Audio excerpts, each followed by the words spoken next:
سلام علی عباده الذین اصطفى اما بعد.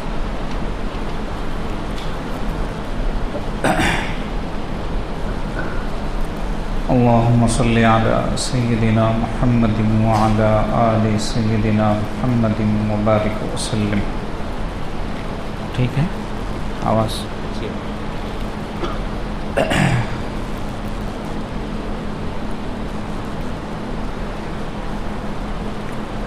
سب سے پہلے تو ہمیں اللہ پاک کا شکریہ ادا کرنا چاہیے. لئن شکرتم لازیدنکم، اللہ فرماتے ہیں اگر تم شکر ادا کرو گے تو میں تمہاری نعمتوں میں اضافہ کروں گا.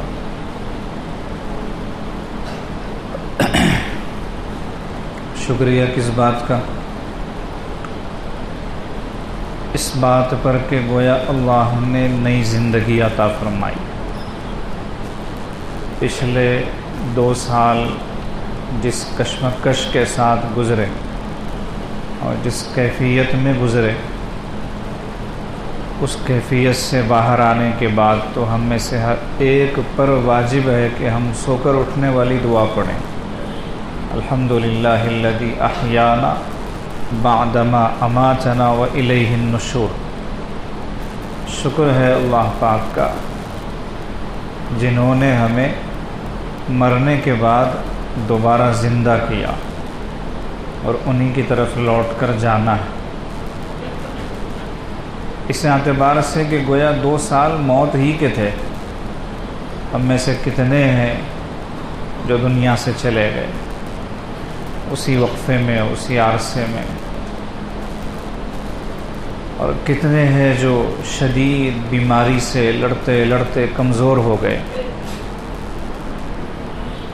کچھ دماغی اعتبار سے کمزور ہو گئے، کچھ دل کے اعتبار سے، کچھ اعصاب کے اعتبار سے، کچھ اس بیماری سے باہر تو آ گئے لیکن بیماریوں کا شکار ہو گئے جو اب ان کی زندگی میں ہمیشہ رہے. ان سب سے آتے ہوئے ہمیں ایک نئی زندگی عطا فرمائی اور پھر سے ماہ مبارک کے موقع پر اعتکاف کے عنوان سے جمع ہونا نصیب فرمائے. یہ چیزیں اللہ پاک کی توفیق پر منحصر ہوتی ہیں. وہ جسے چاہتے ہیں قبول فرماتے ہیں، جسے چاہتے ہیں رد فرما دیتے ہیں. اللہ یجتبی الیہ من یشاء. وہ چنتے ہیں جس کو چاہتے ہیں، ہر کسی کو نہیں چنتے. آدمی یوں سمجھے کہ اپنی کوشش سے میں نے یہ کام کیا، میری اپنی چاہت تھی، میری طلب تھی تو ہو گیا. ایسا نہیں ہے. اگر ہمارے اندر طلب بھی پیدا ہوتی ہے تو وہ طلب بھی اللہ پاک کی توفیق ہی سے ہوتی ہے، ورنہ اگر وہ نہ چاہیں تو ہمارے اندر طلب بھی پیدا نہیں ہو سکتی. میری طلب بھی انہی کے کرم کا صدقہ ہے. یہ قدم اٹھتے نہیں اٹھائے جاتے ہیں. تو طلب بھی اللہ پاک کی توفیق سے. اس لیے شکر ادا کریں کہ اللہ پاک نے ہزاروں نہیں، لاکھوں نہیں، کروڑوں میں سے چھانٹ کر منتخب کر کے جمع ہونے کی توفیق عطا فرمائی. پھر جیسے جمعہ کے بیان میں بات آئی تھی کہ نعمت کا باقی رہنا اور بڑھنا قدردانی پر موقوف ہے. اب ہمیں اللہ پاک نے اعتکاف کے لیے آ کر بیٹھنے کی توفیق دی، تو اب اس نعمت کی قدردانی یہ ہے کہ ایک ایک لمحے کو وصول کیجیے، ایک ایک سیکنڈ کو ضائع ہونے سے بچائیے. یہ وقت آپ کے ہاتھ میں ہے. ہم سمجھتے ہیں کہ ہم تو وقت کے اطراف گھومنے والے پہیے کی طرح ہیں، وقت ہمیں جیسے گھمائے گا ویسے گھومیں گے. حالانکہ یہ بات غلط ہے. ہم وقت کو جیسے گھمائیں گے وقت ویسے گھومے گا. بس طریقہ یہ ہے کہ آپ اس وقت کے مطابق اپنا سارا شیڈول تیار کیجئے، اپنا نظام بنائیے، اور اس کے تحت پھر زندگی گزاریے۔ ہمارا جو زندگی گزارنے کا ڈھنگ ہے 5 منٹ 5 منٹ 5 منٹ، یہ بہت غلط ہے۔ اس 5 منٹ کی کوئی انتہائی نہیں ہوتی۔ 24 گھنٹوں پر بھی کبھی وہ 5 منٹ محیط ہوتے ہیں، پورے 24 گھنٹے 5 منٹ چلتے رہتے ہیں۔ یہ طریقہ غلط ہے۔ 5 منٹ میں ایک منٹ کے کل 4 منٹ ہوتے ہیں، اور ہر منٹ میں 60 سیکنڈ ہوتے ہیں۔ ان کو استعمال کرنا پہلے ہم سیکھیں اور پھر ان کو ضائع ہونے سے بچائیں، تو وقت کو ہم گھمانے والے بنیں گے، نہ کہ وقت ہمیں گھمانے والا۔ عربی زبان کا ایک مقولہ ہے، الوقت سیف، وقت کی مثال جو ہے تلوار کی ہے، فاقطعہ، لہٰذا تم اسے کاٹو۔ یعنی تلوار اس سے پہلے کہ ہمیں کاٹے، ہم خود تلوار توڑ دیں، تلوار کاٹ دیں۔ یہ شکل ہے تلوار کی کاٹ سے بچنے کی۔ تو کہتے ہیں کہ وقت تلوار ہے، یا تو تم اس کو کاٹو، تم اس کا استعمال صحیح کرو، وَإِلَّا يَقْطَعْكَ، ورنہ وہ وقت تمہیں کاٹ کے رکھ دے گا۔ تم وقت کا صحیح استعمال نہیں کرو گے، وقت تمہاری سانسیں ختم کر کے تمہیں قبر تک پہنچا دے گا، اور تم کچھ بھی حاصل نہیں کر سکو گے۔ تو وقت کی قدردانی سیکھیے، یہاں آئے تو ایک لمحے کو ضائع ہونے سے بچائیے۔ حضرت شیخ الحدیث مولانا زکریا صاحب رحمۃ اللہ علیہ کا فرمان، عاجز اکثر عرض کرتا رہتا ہے اعتکاف کے موقع پر خاص طور سے۔ حضرت فرمایا کرتے تھے کہ پیارو، میرے ہاں کھانے اور سونے پر کوئی روک ٹوک نہیں ہے، پیٹ بھر کھاؤ اور نیند بھر سو، کھانے پینے پر کوئی روک ٹوک نہیں۔ اور حضرت اپنے مہمانوں کا اتنا لحاظ فرمایا کرتے تھے۔ حضرت شیخ الحدیث مولانا یونس صاحب جون پوری رحمۃ اللہ علیہ فرماتے ہیں کہ جو باورچی صاحب تھے ان کو بلا کر حضرت فرمایا کرتے تھے، پیارے تو نصیر کا خیال نہ کر۔ نصیر حضرت منتظم تھے، مکمل ذمہ دار تھے وہ۔ اب منتظم تھوڑا کڑک ہوتا ہی، تو وہ منتظم صاحب طباخ کے کان کھینچا کرتے تھے کہ یہ چیز اتنی زیادہ کیوں بنا دی، یہ چیز ایسے کیوں کر دی، ویسے کیوں کر دی۔ تو حضرت ان سے کہتے تھے وہ طباخ صاحب سے کہ دیکھ پیارے تو نصیر کا خیال نہ کر، تو چاول میں دودھ خوب ملایا کر، چاول میں دودھ خوب ملایا کر۔ یہ سہارنپور کی خصوصی ڈش تھی، چاول میں دودھ ملا کر کھلایا جاتا تھا مہمانوں کو۔ تو حضرت مہمانوں کا ایسے خیال رکھتے تھے کھانے پینے کے معاملے میں، سونے کے معاملے میں۔ جیسے بھی عاجز نے عرض کیا کہ حضرت فرماتے تھے کہ میرے ہاں اس میں کوئی روک ٹوک نہیں، بس ایک چیز کا خیال رکھو کہ باتیں نہ کرو، باتیں نہ کرو، تعلقات نہ بڑھاؤ۔ پھر فرماتے ہیں کہ جس کے تعلق سے مجھے پتہ چلتا ہے کہ وہ یاری دوستی میں مبتلا ہے، دوستیاں بنا رہا ہے، مذاق دل لگی کر رہا ہے، باتوں میں مشغول ہے، تو اس کی طرف سے میری توجہ خود بخود ختم ہو جاتی ہے۔ یعنی کچھ کرنے دھرنے کی بھی ضرورت نہیں، میری توجہ خود ہی ختم ہو جاتی ہے اس کی طرف سے۔ اور جس کے بارے میں پتہ چلتا ہے کہ کام میں لگا ہوا ہے، کام میں لگا ہونا مطلب ذکر کر رہا ہے، شیخ کے بتائے ہوئے معمولات میں مشغول ہے، عبادت میں لگا ہوا ہے، کسی سے کوئی تعلق نہیں، تو حضرت فرماتے ہیں اس کے کہنے کی ضرورت نہیں، میری توجہ خود بخود اس کی طرف بڑھتی چلی جاتی ہے۔ تو عاجز بھی ایسے ہی محسوس کرتا ہے کہ جس کو دیکھتا ہے یا سنتا ہے کہ وہ مقصد سے ہٹ کر کسی اور چیز میں لگا ہوا ہے، تو پھر وہ یاد بھی نہیں رہتا۔ اور جو بندہ کام میں لگا ہوتا ہے، مقصد کی طرف اس کی توجہ ہوتی ہے، تو اسے آ کر کہنے کی بھی ضرورت نہیں کہ حضرت دعا فرمائیے، توجہ فرمائیے، یہ کام خود بخود ہونے لگتا ہے۔ اس لیے اس چیز سے بچیے۔ دنیا کے تعلقات ختم ہونے والے ہیں، اعتکاف میں ہم دوستی کرنے نہیں آئے، بلکہ دوستیوں سے جان چھڑانے کے لیے آئے ہیں۔ باہر کی جو زندگی تھی وہ اسی میں گزری، چائے کی دوستی، پان کی دوستی، فجر بعد ناشتے کی دوستی، عشاء بعد گپیں لڑانے کی دوستی، ان تمام دوستیوں سے جان چھڑانے کے لیے ہم اعتکاف میں آئے۔ اب یہاں آ کر نئی نئی دوستیاں اگر بنائیں گے تو کس قدر افسوس کی بات ہے۔ ایک سالک نے لکھا کہ فلاں سال کے اعتکاف میں فلاں صاحب سے ملاقات ہوئی تھی، وہیں دوستی ہوئی۔ ہمیں حیرت ہوئی کہ لا حول، دوستیاں کرنے کے لیے اعتکاف تھوڑی منعقد کر رہے ہیں کہ آپ تعارف بھی کروائیں تو ایسے کروائیں کہ اعتکاف میں ملاقات ہوئی تھی وہیں دوستی ہوگی۔ یہ کوئی خوشی کی بات نہیں، یہ تو افسوس کی بات ہے۔ تو یہاں آپ دوستیاں نہ کیجیے، یہ باتیں نہ کیجیے۔ 10 دن ایک سالک تو کم از کم ایسا ہو جو یوں گزارے کہ اس کے داہنے بازو کس نے بستر لگایا ہے اس کا نام نہ معلوم، اور بائیں طرف کس کا بستر لگا ہے اسے نہ معلوم۔ 10 دن تو ایسے گزرے اس کے، اتنا لا تعلق ہو مخلوق سے۔ یاد رکھیں، سلوک کی جان اور روح بس یہ ہے کہ مخلوق سے تعلق ختم، ما سوی اللہ سے انقطاع ہو۔ جو کچھ بھی اللہ سے ہٹ کر ہے اس سے ہمارا کوئی تعلق نہیں، تعلق صرف اللہ سے، دوستی صرف اللہ سے۔ اگر یار چاہتا ہے تو اللہ کافی ہے۔ الیس اللہ بکاف عبدہ، اللہ خود پوچھتے ہیں کہ میرے بندے کیا تیرے لیے میں کافی نہیں ہوں؟ ادھر ادھر کیوں چاہتا ہے؟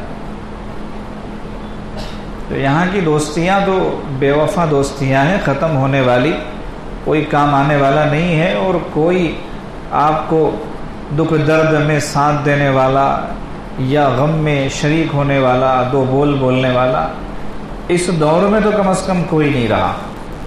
پچھلے دور میں ہوتا تھا ہوگا، اس دور میں تو کوئی نہیں رہا۔ اس دور میں تو دین کے نام پر لڑائیاں ہیں، داڑھیوں کے نام پر کھینچا تانی ہے، مسلکوں کے نام پر کفر کے فتوے ہیں۔ یہاں تو عجیب و غریب ماحول ہے اس وقت دنیا میں۔ اس وقت تو ہم سب کو اور ذوق و شوق کے ساتھ اور پوری توجہ کے ساتھ اللہ اللہ کرنا چاہیے۔ اب تو بھائی ان کی بھی عقلیں ٹھکانے آ رہی ہیں جن کو تصوف سے اعتراض تھا، جن کو اللہ اللہ کرنے اور کرانے پر اشکال تھا، اور جس چیز کو وہ لوگ بیکار سمجھتے تھے، لغو سمجھتے تھے، اب وہ بھی ادھر متوجہ ہو رہے ہیں اور کہہ رہے ہیں کہ ہاں بھائی بس اب یہی صحیح ہے۔ بہت دنیا کو دیکھ لیا اور بہت تجربہ کر لیا، بہت دھکے کھائے اور دھوکے کھائے اور بہت مصیبتیں اٹھائی، اب تو بس اللہ اللہ کرانا ہے اور اللہ اللہ کرنا ہے، یہ کہہ رہے ہیں۔ حضرت اقدس تھانوی رحمۃ اللہ علیہ فرماتے ہیں کہ جب کوئی بندہ کسی سے پوچھتا ہے کہ آپ کیا کرتے ہو، مجھے بہت تکلیف ہوتی ہے کہ بس یہی ایک سوال رہ گیا ہے کہ جس سے ملو اس سے پوچھو آپ کیا کرتے ہو، آپ کی کیا مصروفیت ہے۔ سب کا دل دنیا میں اٹکا ہوا ہے کہ کون کتنا کماتا ہے، کتنا کھاتا ہے اور کتنا بچاتا ہے۔ حضرت کے ہاں ایک دفعہ ایک بزرگ تشریف لائے، وہ بزرگ تھے حضرت خواجہ عبد المالک صدیقی رحمۃ اللہ علیہ، جو ہمارے حضرت جی دامت برکاتہم کے دادا پیر ہوتے ہیں۔ حضرت کے شیخ حضرت مرشد عالم پیر غلام حبیب رحمۃ اللہ علیہ، ان کے شیخ حضرت خواجہ عبد المالک صدیقی رحمۃ اللہ علیہ یہ تشریف لے گئے حضرت اقدس تھانوی رحمۃ اللہ علیہ کے پاس۔ ولی را ولی می شناس، حضرت تھانوی رحمۃ اللہ علیہ کی پہلی ملاقات، حضرت متوجہ ہوئے، تعارف حاصل کیا، پوچھا آپ کیا کرتے ہیں، یعنی حضرت نے خود ہی پوچھ لیا ان سے، ان بزرگ سے کہ آپ کی مشغولی کیا ہے۔ تو حضرت خواجہ عبد المالک صدیقی رحمۃ اللہ علیہ نے جواب میں ارشاد فرمایا کہ حضرت فقیر آدمی ہوں، اللہ اللہ کرتا ہوں، اللہ اللہ کراتا ہوں، یہ جواب دیا۔ حضرت تھانوی رحمۃ اللہ علیہ نے اس وقت کچھ لکھ رہے تھے، قلم کاغذ بند کر کے رکھ دیا، متوجہ ہو گئے، بہت خوشی کے ساتھ فرمایا، عرصہ ہوا اس طرح کا جواب سننے کو کان بے چین تھے، جس سے پوچھو بس اپنے دنیا کے بکھیڑے سناتا، آج آپ نے یہ جواب دے کر تو بہت خوش کر دیا۔ پھر اپنی دن بھر کی مصروفیات کو موقوف کیا اور حضرت کے ساتھ وقت بتایا، ان کی مہمانی کی، ان کے ساتھ وقت گزارا۔ ہمارے حضرت سے ہم نے بارہا سنا کہ جب حضرت صدیقی رحمۃ اللہ علیہ واپس تشریف لے جانے لگے تو حضرت اقدس تھانوی رحمۃ اللہ علیہ ان کو پہنچانے کے لیے دروازے تک گئے کہ یہ سنت ہے، مہمان جب آئے تو اس کو جب وہ واپس جا رہا ہو تو پہنچانے کے لیے جتنی استطاعت ہو وہاں تک جانا چاہیے، جہاں تک بندہ جا سکتا ہو، کم سے کم یہ ہے کہ دروازے تک جائے۔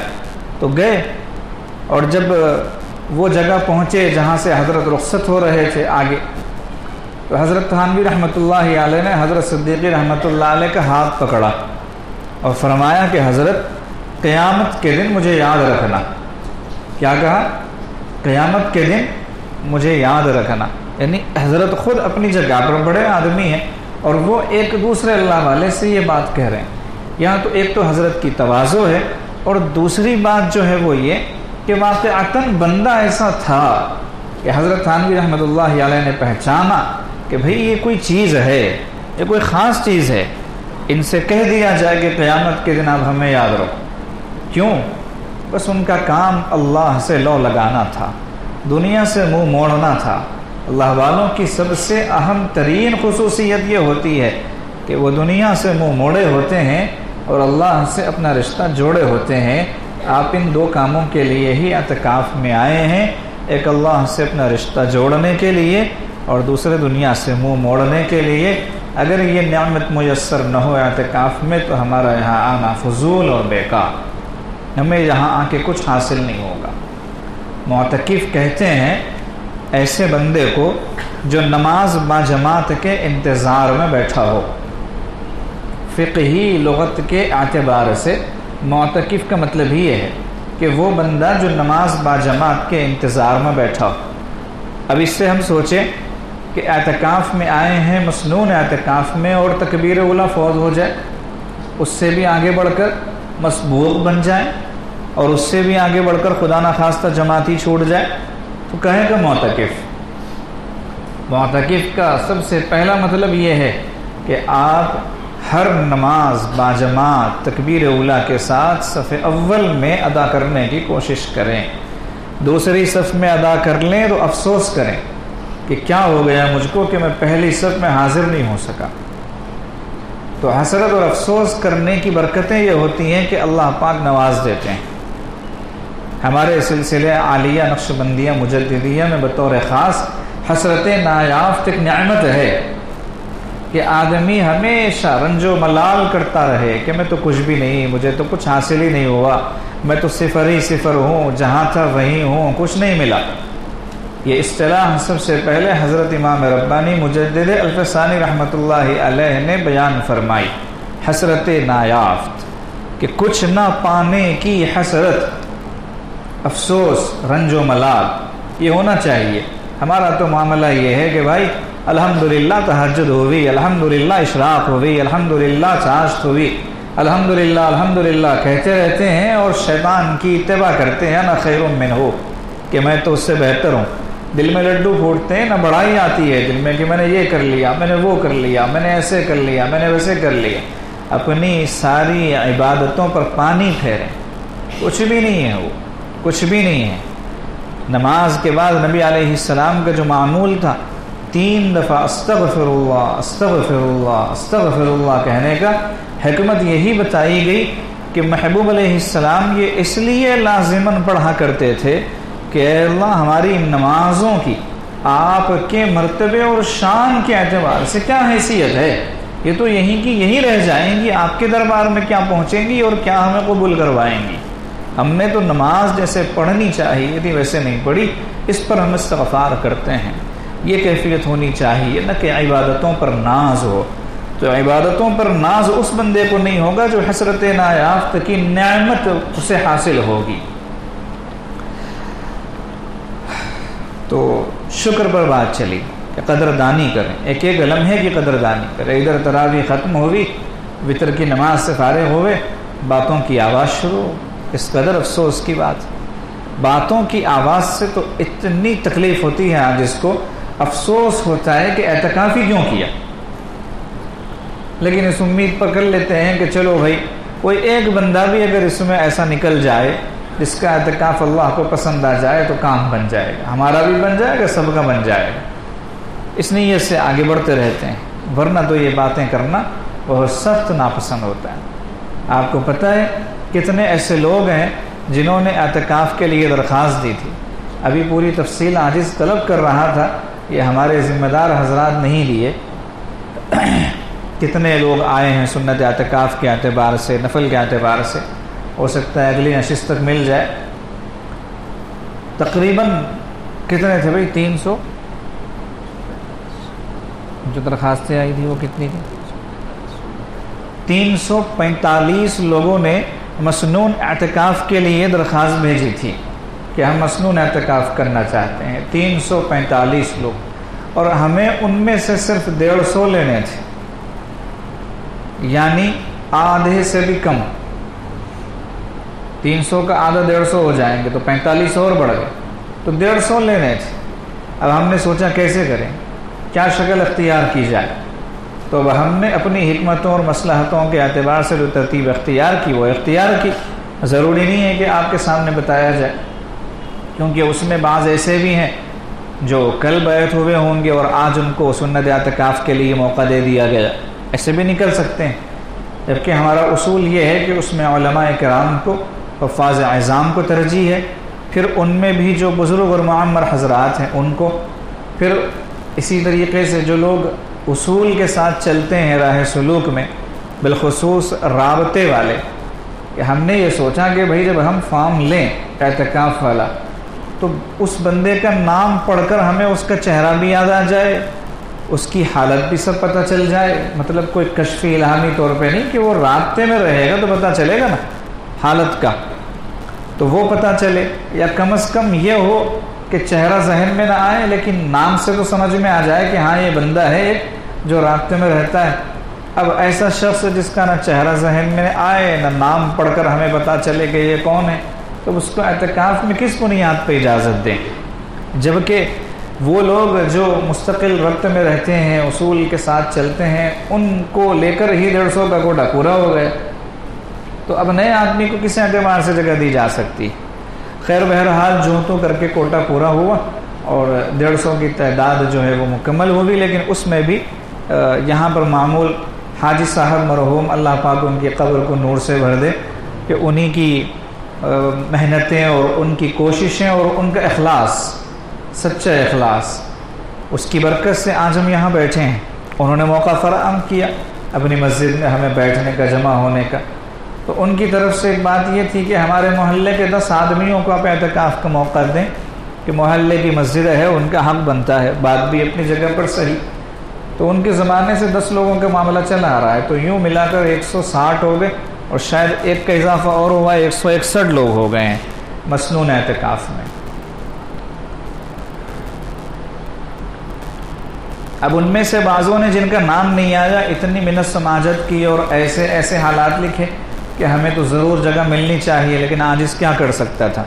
اس وقت بھی معذرت کی اور ابھی بھی سب سے فردن معذرت، ہمیں معاف کر دیں کہ باوجود آپ کا حق تھا اور یہاں پر آپ کو آنا چاہیے تھا، لیکن ہم آپ کو جگہ نہیں دے سکے۔ جگہ کی قلت ہے، انتظام میں دشواری ہوتی ہے، ایک نظام کی کوشش ہو رہی ہے کہ دوسری جگہ پر مسجد ایسی بڑی بن جائے کہ وہاں پر سب کو بلایا جا سکے، بے تکلف جتنے لوگ آنا چاہیں آ سکیں، اس کی کوشش جاری ہے۔ اس کے لیے آپ حضرات دعائیں کریں کہ اللہ پاک آسانیاں پیدا فرمائیں تاکہ سب کے لیے پہنچنا مقدر ہو۔ بقیہ کچھ لوگ جن کا نام نہیں آیا ان کو ہم نے نفل کے لیے کہا کہ بھئی آپ 10 دن تو رہیں بے شک، 21 سے 30 تک یا 29 تک، لیکن آپ نفل میں ہوں گے، سنت میں نہیں ہوں گے۔ نفل کا ہمارے ہاں مطلب یہ ہوتا ہے کہ آپ مسجد میں قیام نہیں فرمائیں گے، کھانا اکٹھے کھائیں گے سب کے ساتھ میں جہاں پر کھلایا جاتا ہے مسجد کے صحن میں، اور بقیہ بیانات میں شرکت، نمازوں وغیرہ میں سب یکساں ہوگی، کہیں بھی کوئی فرق نہیں ہوگا۔ فرق قیام میں ہو جائے گا کہ مسجد میں قیام نہیں ہو سکتا، آپ کے لیے قیام اوپر کمروں میں ہے یا جہاں منتظمین بتا دیں وہاں ہے، اس کا خاص خیال رکھیں۔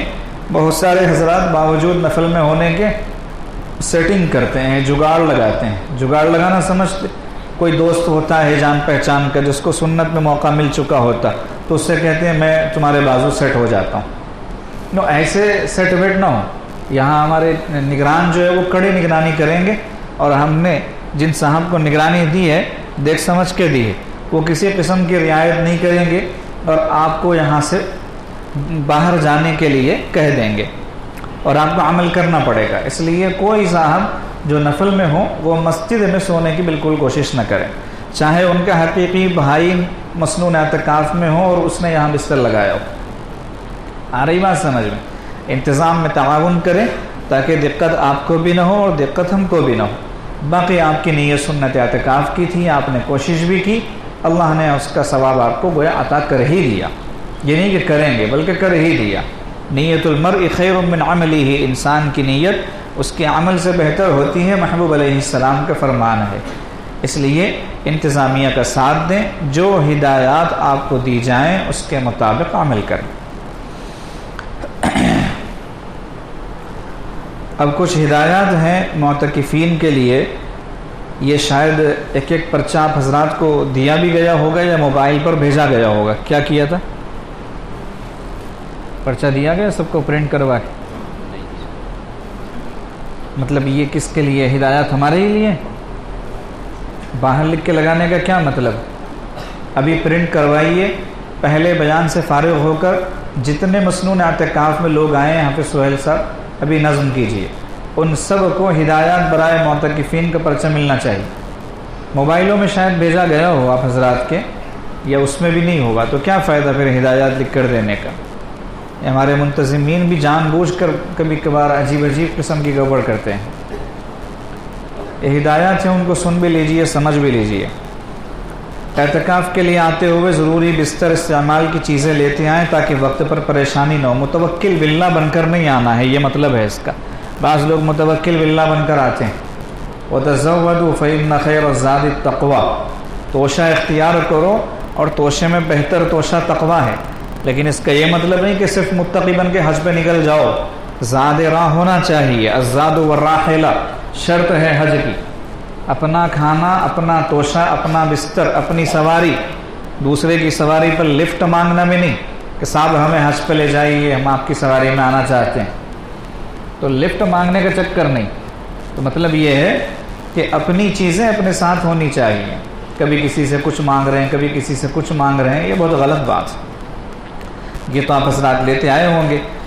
اور استقبالیہ کاؤنٹر پر اپنا اندراج کروائے. جن حضرات نے اب تک نہ کروایا ہو، سنت اعتکاف کے لیے آگے اور اندراج ہی نہیں کروایا، واضح ہوتے ہیں ایسے مجذوب حضرات، تو ان مجذوب حضرات کے لیے دوبارہ اعلان کرنا پڑتا ہے کہ آپ حضرات استقبالیہ کاؤنٹر پر جائیں اور وہاں اپنا اندراج کروائیں. اور سنت یا نفل جس اعتکاف کے لیے آپ کا انتخاب ہوا ہے اس کا کارڈ ہمیشہ گلے میں ڈالے رکھیں تاکہ آپ کی پہچان ہو کہ آپ مسنون اعتکاف میں ہیں یا نفل اعتکاف میں ہیں. کارڈ اس لیے نہیں دیا گیا کہ آپ جیب میں رکھیں بلکہ اسے گلے میں ڈالیں. گلے میں ڈالنے سے عزت نہیں جاتی بلکہ اس میں سہولت ہو جائے گی. آپ کو بھی ہو جائے گی، منتظمین کو بھی ہو جائے گی اور ہمیں بھی ہو جائے گی. کوئی بندہ اگر بنا گلے میں کارڈ ڈالے نظر آئے گا ہم اس کو بلا لیں گے. آپ کہیں گے بہت اچھا ہے، آپ سے بات کرنے کا موقع مل جائے گا. نہیں، اس وقت بات نہیں ہوگی نا، اس وقت کچھ اور ہوگا پھر. اس لیے کارڈ گلے میں ڈالے رکھیں. آرام کے لیے جو جگہ آپ کے لیے طے کی جائے اختتام اعتکاف تک اسی جگہ اپنا بستر لگائیں. جگہ تبدیل کر کے نہ خود پریشان ہو نہ دوسروں کی پریشانی کا باعث بنے. آج پہلی رات ہے تو سونے سے پہلے سب کے بستر کہاں لگیں گے منتظمین بتا دیں گے. تو جس کا بستر جہاں لگایا جائے گا بس وہ اب اختتام اعتکاف تک، اعتکاف کے مکمل ہونے تک اپنا بستر وہیں لگائے، ادھر ادھر جگہ نہ بدلے. اس سے پھر آپ کو بھی پریشانی ہوگی اور سامنے والوں کو پریشانی ہوگی. منتظم کے پاس جائے گا، وہ بندہ کہے گا میری جگہ پہ کسی اور نے بستر ڈالا ہوا ہے. اب منتظم پریشان کہ ہم نے تو جگہ بتا دی تھی، پھر کیا ہوا؟ اب آپ کی جگہ پر کوئی دوسرا آئے گا تو پھر وہ دوسرے کو اس کی جگہ لے جانا، آپ کو وہاں پر رکھنا، پھر وہ بیچارے کی جو جگہ آپ نے قبضہ کی وہ خالی کروانا، یہ سب جھمیلے ہیں. اس لیے خود ہی سلیقہ مندی کا ثبوت دیجئے اور جہاں آپ کا بستر لگایا جائے وہ جگہ یاد رکھ کے وہیں پر اپنا بستر لگائیے.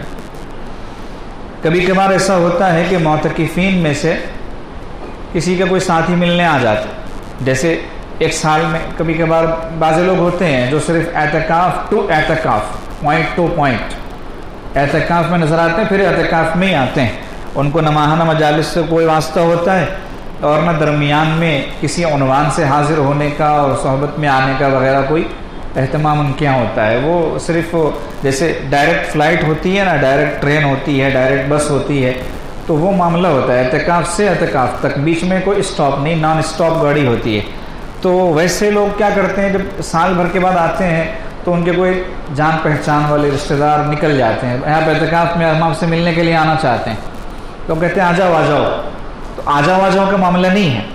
اگر آپ کو کسی کو بلانا ہے یہاں پر اپنے کسی ساتھی کو، اور یہاں کے نظام میں 1 دن 2 دن یا ایک وقت شریک کرنا ہے، کوئی بھی معاملہ ہو، تو آپ ان کو بلا کے ایسے ہی نہیں کر سکتے شریک، آپ کو استقبالیہ والوں کے یہاں جانا ہوگا، منتظمین سے ملنا ہوگا، اور ان کے لیے جتنے دن کا معاملہ ہو طے کرنا ہوگا، بغیر ان کا نام درج کروائے اور بغیر ان کا معاملہ انتظامیہ کے سامنے رکھے آپ ان کو اپنا مہمان نہیں بنا سکتے۔ یہ انتظامی اعتبار سے بات۔ ہاں، بیان میں شرکت کا کوئی مسئلہ نہیں ہے، بیان میں شرکت کے لیے اگر آگے جا رہے ہیں تو الگ بات ہے، لیکن رات میں سونے کے اعتبار سے، کھانے پینے کے اعتبار سے بالکل بھی ایسے بغیر اجازت نہیں کر سکتے۔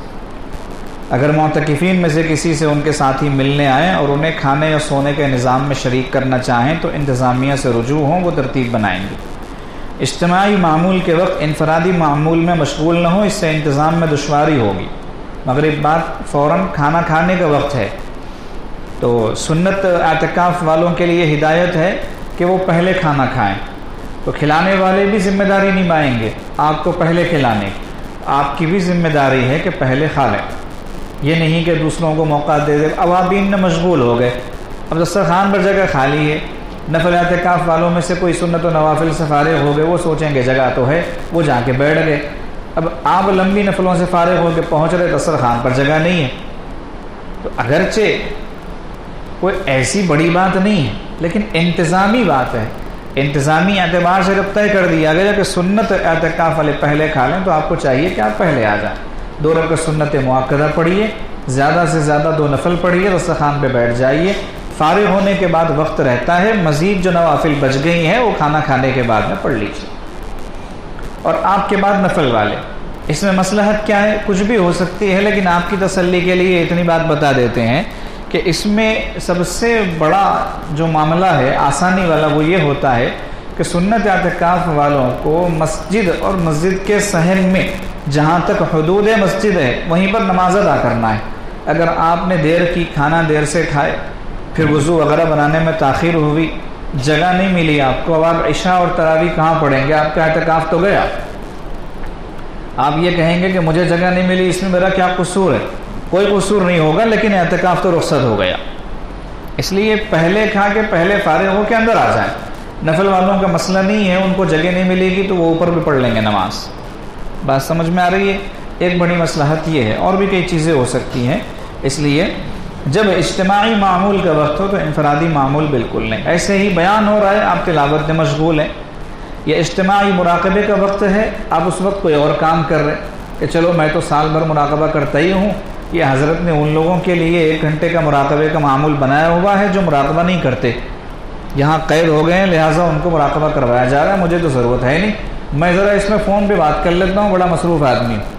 ایسا نہیں چلے گا، اس وقت میں فون پر بات کرنے کی بالکل اجازت نہیں ہوگی، مراقبے کا وقت ہے، مراقبہ کیجیے۔ کسی بھی طرح کی کوئی شکایت ہو، کچھ دریافت کرنا ہو تو صرف انتظامیہ سے رجوع کریں، آپس میں تبصرے نہ کریں، آپس میں تبصرے کرنے سے گندی سیاست جنم لیتی ہے۔ آ رہی ہے بات سمجھ میں؟ اس لیے آپس میں کوئی تذکرہ نہیں، کوئی تبصرہ نہیں، سیدھے انتظامیہ کے ہاں جائیے، ان سے کہیے آپ کو کیا تکلیف ہے، کیا شکایت ہے، وہ لوگ اس کا تدارک، اس کا حل نکالیں گے۔ کپڑے تبدیل کرنے کے لیے جو جگہ مختص ہے اس کے علاوہ کہیں کپڑے تبدیل نہ کریں۔ کپڑے تبدیل کرنے کے لیے جگہ بنائی گئی ہے، بنائی جائے گی، بنا دی گئی، تو جو جگہ ہے کپڑے تبدیل کرنے کی وہیں کرنا ہے، کھلے بازار میں کپڑے تبدیل نہیں کرنا، خلاف حیا بات ہے۔ ہم نے دیکھا ہے پبلک پلیسز میں کہیں اجتماع ہو، کہیں اس طرح کی مجلس ہو، لوگ بے تکلف وہاں کپڑے تبدیل کرنے لگ جاتے ہیں، بہت نامناسب بات ہے، بہت زیادہ حیا کے خلاف ہے۔ مرد ہو کہ عورت ہو، حیا سب کے لیے ہے۔ حضرت ابوبکر صدیق رضی اللہ تعالیٰ عنہ نے ارشاد فرمایا، عورت کے اندر حیا بہترین ہے، مرد میں اگرچہ بہتر ہے، ٹھیک ہے ایک درجہ کم، لیکن حیا مرد میں بھی ہے نا۔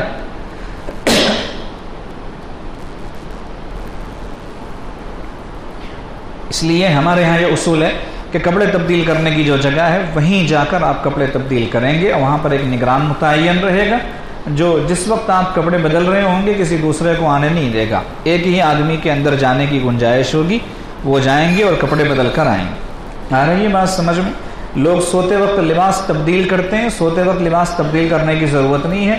اب بعض لوگوں کو اس کے بغیر نیند ہی نہیں آتی، وہ ان کا اپنا مسئلہ ہے، یہ تو قرآن و سنت کا مسئلہ تو ہے نہیں کہ اس کے بغیر نیند نہیں آتی۔ اعتکاف میں آئے ہیں 10 دن کے لیے، جن کپڑوں میں رہتے ہیں انہی کپڑوں میں آرام کر لیں۔ اب اس کے لیے کپڑے تبدیل کرنا اور پورا سونے کا ایسا ماحول بنانا کہ سونا ہی سونا ہے، ایسا نہیں ہے۔ یہاں سونا کم سے کم ہوتا ہے ہمارے یہاں، ابھی آئے گا کہ جب معمولات بتائیں گے کتنا سونا ہے، لیکن آپ سونے کا معمول ایسا نہ بنائیں کہ پوری نیت کر کے سو رہے ہیں۔ ایسے ہی اگلی بات ہے، غسل خانے سے اپنے کپڑے خود لے آئیں، وہاں نہ چھوڑیں۔ اس طرح کپڑے چھوڑ کر آ جانا خلاف حیا بات۔ سنت اعتکاف والے تو غسل نہیں کریں گے، اگر ضرورت لاحق ہو گئی تو اس کے لیے جائیں گے، بقیہ نفل والے تو وہ تو کر سکتے ہیں غسل۔ تو جو بندہ بھی غسل کیا کپڑے وہاں چھوڑ کے نہیں آئے گا، چھوٹے بچے نہیں ہیں آپ حضرات، بڑے ہو گئے ہیں، ہاں اس طرح کرنا تو بہت ہی زیادہ نامناسب بات۔ ذمہ داروں کو یہ ہدایت ہے کہ اگر وہاں کپڑے نظر آئیں تو ان کو علم ہو کہ ابھی کون گیا تھا، تو اس کا نام لا کے ہمارے ہاں رکھ دیں کہ یہ صاحب ہیں جو حمام گئے تھے غسل خانے میں اور کپڑے وہیں چھوڑ کر آ گئے۔ اور اگر آپ کو پتہ نہ چلے کہ وہ کون صاحب ہیں تو ان کے لیے ہدایت کی دعا کریں، اور ان کے کپڑوں کو آپ کچھ بھی کر سکتے ہیں، پوری اجازت۔ وہ کپڑوں کا اعلان کر کے کپڑے واپس کرنا اور ان کو دینا وغیرہ اس کی کوئی ذمہ داری نہیں۔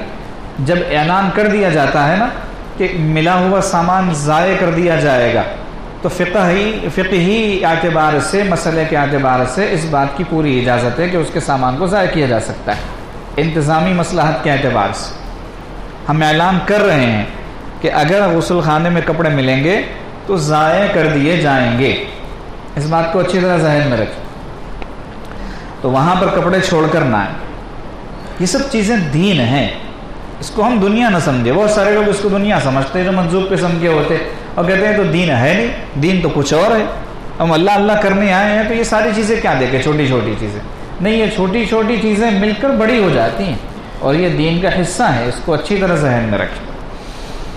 اعتکاف کے دوران معمولات میں مشغول رہنے اور شیخ سے رابطے قلبی کا مکمل اہتمام رکھیں۔ جب شیخ کی صحبت میں جانا ہوتا ہے تو رابطے قلبی ہمارے سلسلے میں ایک اہم چیز ہے، اس کا اہتمام کرنا چاہیے۔ رابطے قلبی کا طریقہ کیا ہے؟ بس ایک دفعہ نیت کرنی، جب آپ سو کر اٹھیں صبح نیت کر لیں، رات تک چلے گی۔ بلکہ اگر کوئی آدمی نیت کر لے کہ پورے 10 دنوں کے لیے جب تک میں یہاں ہوں نیت کرتا ہوں کہ شیخ کے قلب سے میرے قلب کی تار جڑی ہوئی ہے اور فیض آ رہا ہے، تو خود بخود معاملہ شروع ہو جائے گا۔ اس کو کہتے ہیں رابطے قلبی۔ اور اس کے بعد آپ تلاوت کریں، مراقبہ کریں، نفلیں پڑھیں، چاہے جو مرضی کریں، رابطے قلبی کا معاملہ اپنی جگہ چلتا رہے گا۔ اجتماعی معمولات کے وقت کے علاوہ فارغ وقت میں بقدر ضرورت ہی موبائل کا استعمال کریں۔ ہم نے جملہ ہی ایسا بنایا ہے کہ اس میں شرح کی ضرورت نہیں پڑتی، لیکن آج کل معاملہ ایسا ہے کہ شرح کی بھی شرح کی ضرورت پڑتی ہے، اس لیے شارحین کی کمی نہیں ہے دنیا میں۔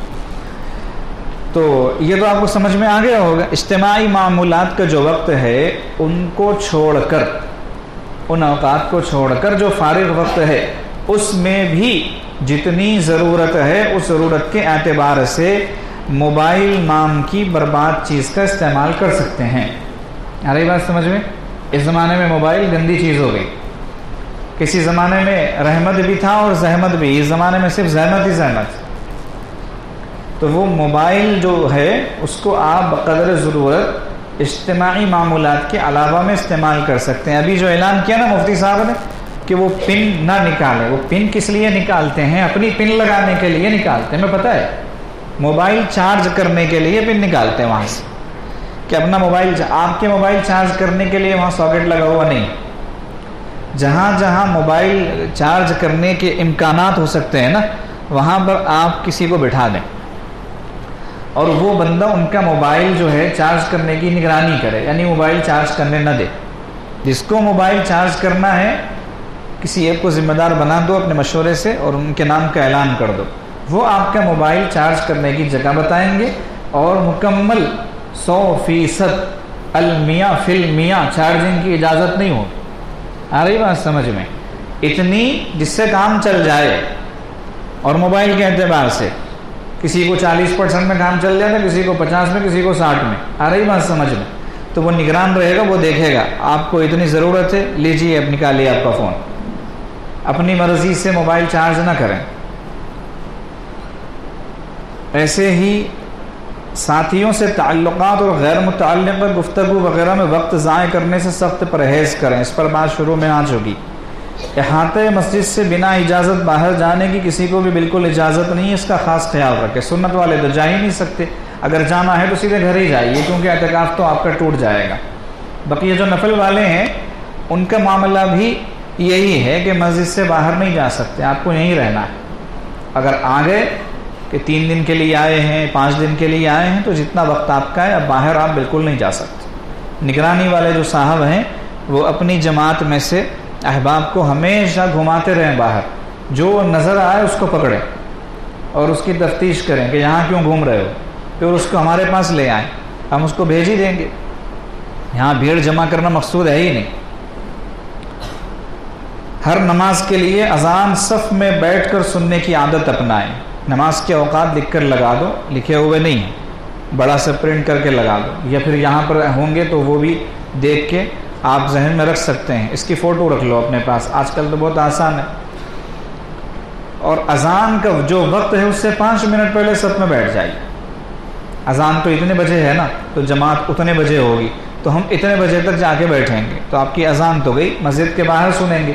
اب صف اول تو ہرگز نہیں مل سکتی، کیونکہ بغیر ہدایت دیے کے بھی ماشاءاللہ اللہ کے کچھ بندے ایسے ہوتے ہیں جو اذان صف میں بیٹھ کر سنتے ہیں اور پہلی صف ان سے پوری ہو جاتی ہے۔ تو آپ اذان سے 5 منٹ پہلے آ کر بیٹھ جائیں۔ صف اول میں تکبیر اولیٰ کے اہتمام کے ساتھ نماز باجماعت ادا کریں۔ دوران اعتکاف مجالس تربیت انتہائی اہم ہوتی ہیں۔ قبل از وقت مجلس میں حاضر ہوں اور مجلس شروع ہونے تک رابطے قلبی کے ساتھ مراقبے میں مشغول رہیں۔ اصل مقصود صحبت شیخ ہے جو ہر حال میں آپ کو حاصل ہے، چاہے ملاقات ہو یا نہ ہو۔ ملاقات کے لیے انتظامیہ کو پریشان نہ کریں، اس سلسلے میں جو ہدایات دی جائیں ان کی پابندی کریں۔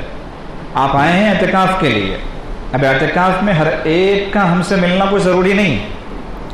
بہت سارے وہ حضرات ہیں جو سال بھر میں مختلف موقعوں پر ملتے ہی رہتے ہیں، تو اعتکاف میں بھی ملنا لازم ہے، ضروری ہے، ایسے کیوں سوچتے ہیں؟ اعتکاف میں ملاقات کی جو ترتیب ہوگی اور جو معاملہ ہوگا وہ ہم انشاءاللہ ذمہ داروں کو بتا دیں گے۔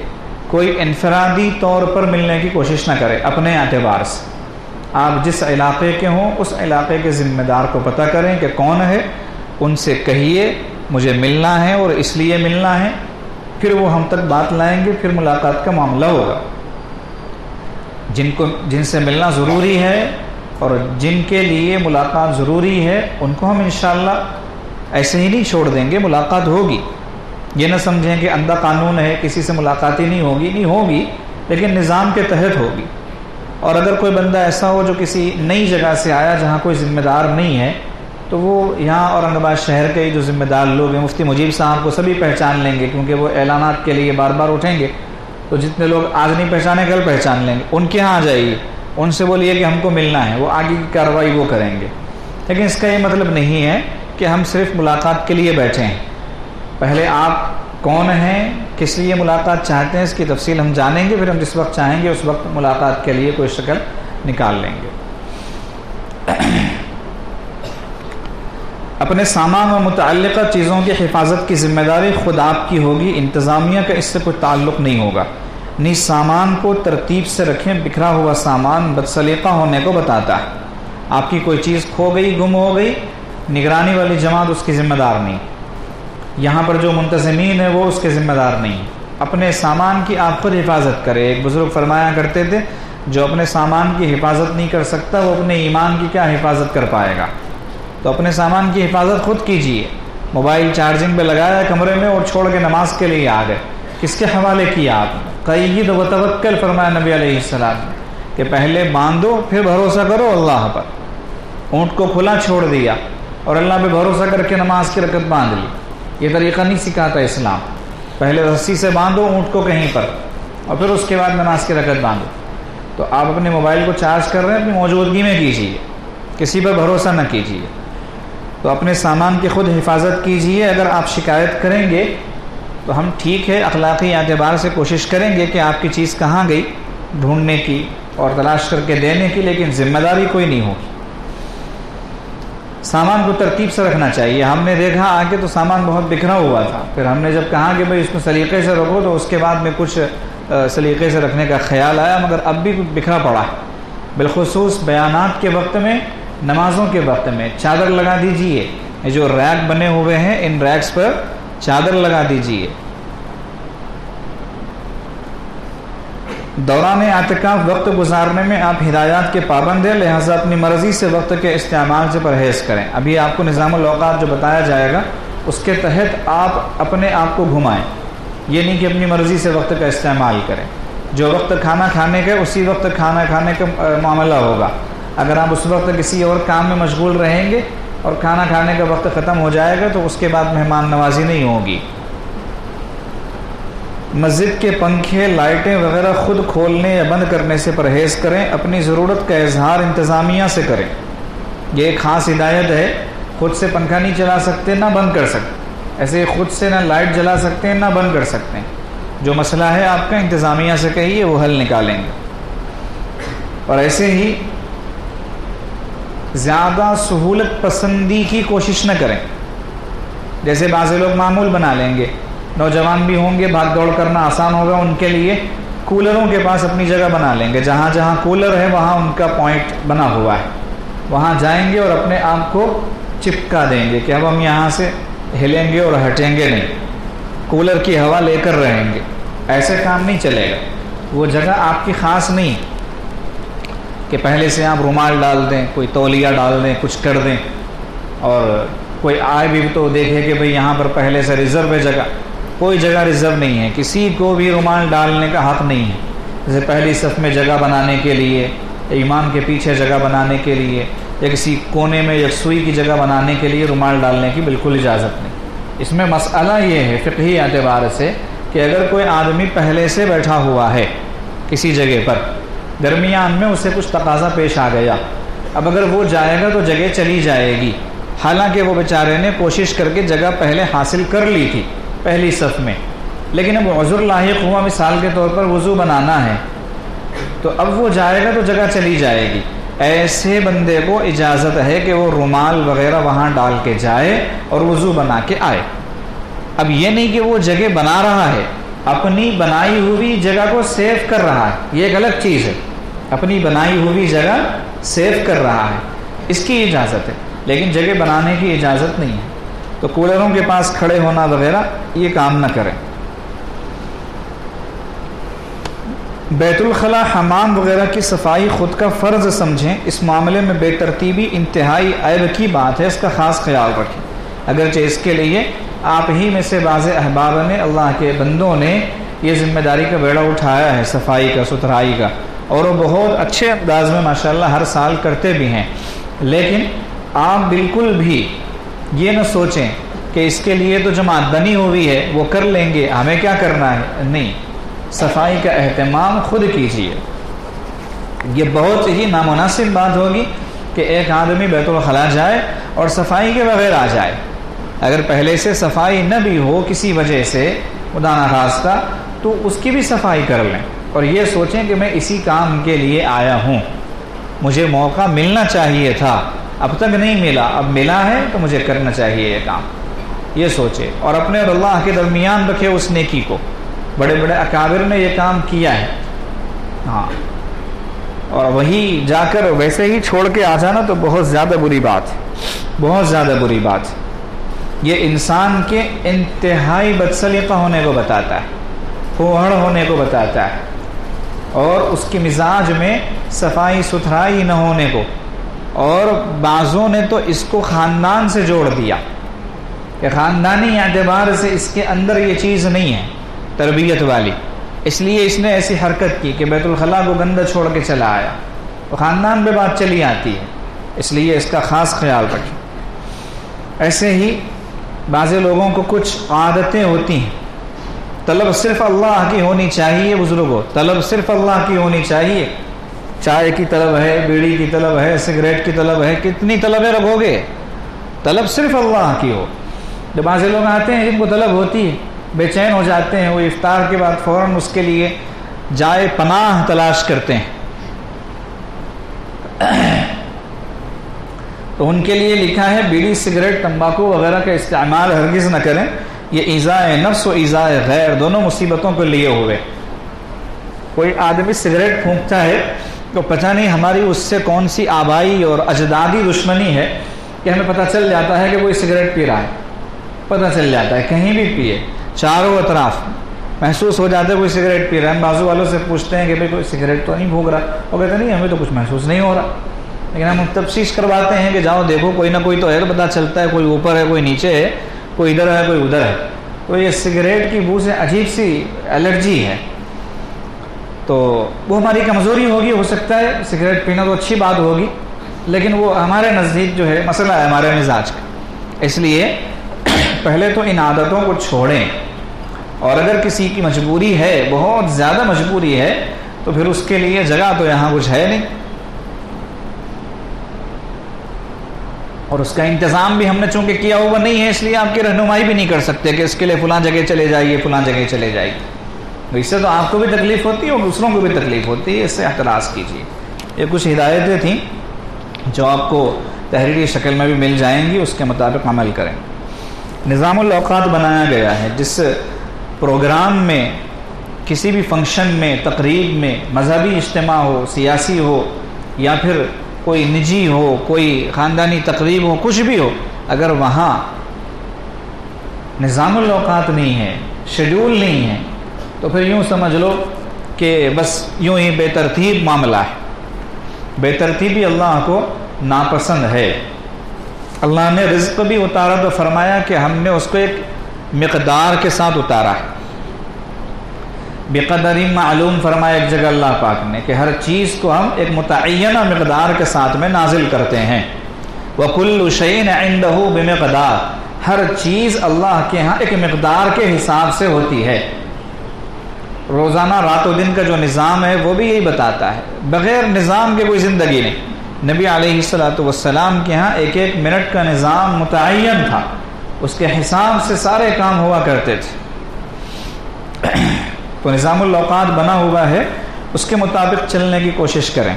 یہ بھی انشاءاللہ آپ کو تحریری شکل میں چھپا ہوا مل جائے گا. نماز فجر یہاں لکھا ہے 5 بجے اذان ہے، 5:30 پر جماعت ہے. ایسا ہی ہے، آدھے گھنٹے کا وقفہ. یہ جو آدھا گھنٹہ ہے تو یہ 5:30 کیوں لکھا؟ پھر آپ 5:30 تک پورا عمل ہے، یعنی 5 سے 5:30 تک فجر کا عمل ہے وہ، یا اس میں اذان بھی آ جائے گی، آپ کے انفرادی معمولات بھی ہوں گے، اور جماعت سے نماز بھی ہو جائے گی. اچھا، کارڈ کے اوپر پرنٹ ہے، بتا رہے آپ کو جو کارڈ ملے ہوئے ہیں. اچھا، نماز فجر کے فوراً بعد 5:30 سے 10 بجے تک آرام لکھا ہوا ہے. ہمارے یہاں نماز فجر کے فوراً بعد آرام ہوتا ہے. ایک حدیث مبارکہ پڑھی جاتی ہے دعا کے فوری بعد، اور فوراً پھر آرام کا معاملہ ہوتا ہے. پھر آگے لکھا ہے تیاری نوافل. 10 بجے آپ سب اٹھ جائیں گے اور 10:30 تک ضروریات سے فارغ ہوں گے. سو کر اٹھ کے وضو بنانا وغیرہ جو ضروریات ہیں ان سے فارغ ہونے کے لیے آدھا گھنٹہ ہے. ہم نے یہ بات جمعہ میں بھی بتائی تھی کہ سنت والے اندر کے جو حمامات وغیرہ ہیں وہ استعمال کریں گے، اور نفل والے باہر کے. بہت سارے لوگ باہر نہیں جاتے ہیں، ہمارے منتظمین نے بتایا. اب کس وجہ سے نہیں جاتے ہیں وہ جانیں، لیکن انتظام ہے اور مجبوری ہے. اگر آپ کو تکلیف ہو رہی ہے تو ہم اس کے لیے معذرت خواہ بھی ہیں، لیکن سنت والوں کو اندر ہی رہنا ہوگا اور نفل والوں کو باہر جانا ہوگا تاکہ وقت بچ جائے. ورنہ سب لوگ ایک ہی جگہ ہوں گے تو آدھا گھنٹہ کافی نہیں ہوگا. اشراق و چاشت 10:30 سے 11 بجے تک آدھے گھنٹے کا جو وقت ہے وہ اشراق کا بھی ہے، چاشت کا بھی ہے. اشراق کا وقت، چاشت کا وقت ساتھ ساتھ چلتے ہیں. اشراق کا وقت پہلے شروع ہو جاتا ہے، اور جب سورج اچھی طرح نکل جاتا ہے 9:30 10 بجے، کبھی 9 بجے ہی، تو چاشت کا جو وقت شروع ہو جاتا ہے تو اشراق کا بھی باقی رہتا ہے. اور جب تک کہ زوال کا وقت نہ آ جائے تب تک اشراق اور چاشت دونوں پڑھی جا سکتی ہیں. اور ایسے ہی زیادہ جو مصروف لوگ ہوتے ہیں، برسبیل تذکرہ آج عرض کر رہا ہے، وہ دیگر ایام میں، دیگر دنوں میں آفس کی مصروفیت ہوتی ہے، دکان کی ہوتی ہے، 9:30 10 بجے 10:30 بجے چاش کی نماز پڑھنا مشکل ہوتا ہے تو وہ صبح اشراق کے ساتھ چاش کی نماز بھی پڑھ کے چلے جا سکتے ہیں، تو دونوں ساتھ ساتھ چلتے ہیں، تو ہم نے دونوں کو ساتھ جمع کر دیا۔ 10:30 سے 11 بجے تک کا وقت اشراق اور چاش کا ہے، اور یہ بات آپ کے سامنے آ چکی کہ جس وقت جو کام ہے اس وقت وہی کرنا ہے۔ پھر 11 سے 12 لکھا ہے قرآنی حلقے، قرآن پاک تجوید کے ساتھ پڑھنا، اتنی تجوید کے ساتھ کہ نماز درست ہو، الفاظ کے معنی نہ بدلیں، اتنی تجوید کے ساتھ قرآن سیکھنا ہر مسلمان پر فرض ہے۔ اس لیے قرآنی حلقوں کا نظام 11 سے 12 تک ہے، اس میں جماعتیں بنا دی جائیں گی، اس کے مطابق 1 گھنٹہ سیکھنا سکھانا ہوگا۔ پھر 12 بجے سے 1 بجے تک اجتماعی مراقبہ ہے۔ اجتماعی مراقبے کا مطلب یہ ہے کہ آپ جتنے لوگ آئے ہیں، سنت والے ہوں نفل والے ہوں، صف میں بیٹھیں گے اور مراقبہ کریں گے پورا 1 گھنٹہ۔ اس میں جن کے ذمے کوئی کام لگایا گیا ہے وہ اس کام میں مشغول ہوں گے، بقیہ سارے کے سارے حضرات مراقبے میں مشغول ہوں گے۔ خدمت والوں کی دیکھا دیکھی آپ بھی مراقبے کی چھٹی کر کے جا کے خواہ ان سے کہیں گے کوئی خدمت ہو تو بتائیے میں حاضر ہوں، نہیں، آپ مراقبے کے لیے حاضر رہیے۔ شیطان پٹی پڑھاتا ہے کہ خدمت کر لو، خدمت سے خدا ملتا ہے، عبادت سے تو جنت ملتی ہے، خدمت سے خدا ملتا ہے، تو تم مراقبے کے بجائے کیا کرو، خدمت کرو۔ تو یہ پٹیوں میں مت آئی ہے شیطان کی، خدمت کے لیے جن کو طے کرنا ان کو کر دیا گیا، ٹھیک ہے۔ تیاری نماز ظہر ہے 1 بجے سے 1:30 بجے تک، 1 بجے تک مراقبہ ہو گیا، آدھا گھنٹہ پھر ظہر کی تیاری کے لیے مل رہا ہے۔ پھر 1:30 بجے سے 2 بجے تک درمیان میں اذان بھی ہوگی، انفرادی معمولات کا وقت ہے، اب اس میں آپ چاہے تلاوت کریں، نفلیں پڑھیں، مراقبہ کریں، کچھ بھی کریں۔ نماز ظہر 2 بجے ہے، 2:20 سے 2:30 تک 10 منٹ کا جو وقت ہے وہ ختم خواجگان کا ہے۔ اس کے بعد 2:30 بجے سے 4:30 تک 2 گھنٹے قیلولہ کے ہیں، 2 گھنٹے کس کے ہیں، قیلولہ کے۔ کتنے گھنٹے کا آرام ہو گیا، صبح میں کتنے گھنٹے کا تھا، 5:30 سے 10 تک، کتنے گھنٹے، 4.5 گھنٹے، اور دوپہر میں قیلولہ کے نام پہ 2 گھنٹے، 2:30 بجے سے 4:30، کتنے گھنٹے، 6.5 گھنٹے۔ تو 6 گھنٹے کی نیند ڈاکٹرز نے کہا ہے کہ ضروری ہے، عام طور پر ایوریج جو ٹائم ہے وہ تو ہم نے دے دیا، بلکہ آدھا گھنٹہ ایکسٹرا دے دیا۔ اب اگر آپ کہیں کہ آپ رات میں سونے کے لیے بہت کم وقت دے رہے ہو تو پھر آپ کا اشکال ہی بیکار، دن میں سوئیں کہ رات میں سوئیں، وقت 6 گھنٹے کا ہونا چاہیے، اس سے زیادہ کا مل گیا، بلکہ رات میں کچھ وقت اور آ رہا ہے تو اور مل جائے گا۔ معمول سے زیادہ کھانا اور سونا رمضان میں ہر مسلمان کا ہوتا ہے لازمی طور پر، چاہے وہ عرب میں رہتا ہو کہ عجم میں رہتا ہو، نظام ہی ایسا بن گیا ہے رمضان کا۔ پھر اس کے بعد جب قیلولہ مکمل ہوگا تو نماز عصر کی تیاری 4:30 سے 5 بجے تک، آدھا گھنٹہ دیا جا رہا ہے نماز کی تیاری کے لیے۔ انفرادی معمولات ہیں 5 سے 5:30، 5:30، یہ آدھا گھنٹہ جو عصر کا وقت ہے اس میں بھی انفرادی معمولات کر سکتے ہیں۔ 5:30 بجے نماز عصر ہے، اور بعد نماز عصر غروب آفتاب تک، یعنی افطار کے وقت تک کا جو وقت ہے وہ اجتماعی مراقبے کا ہے اور دعا کا ہے۔ پھر جب افطار کا وقت ہوگا تو افطار کے بعد نماز مغرب کے بعد اوابین، پھر کھانا 7:30 سے 8:15 تک، 1 گھنٹہ کھانے کا وقت ہے۔ پھر نماز عشاء ہے 8:15 سے 8:30، یہ عشاء کی تیاری کا وقت ہے 15 منٹ۔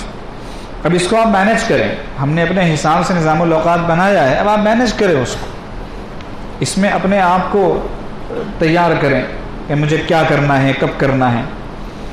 پھر نماز عشاء کا پورا 1 گھنٹہ ہے، 9:15 بجے سے 9:45 تک نماز عشاء، تراویح، وتر۔ اس کے بعد شربت کا وقفہ ہے، وقفہ برائے شربت۔ آج دیا گیا کہ نہیں دیا گیا بھائی؟ نہیں ملا شربت؟ کیوں؟ کیا بات ہے، منتظمین نے شربت کیوں نہیں دیا؟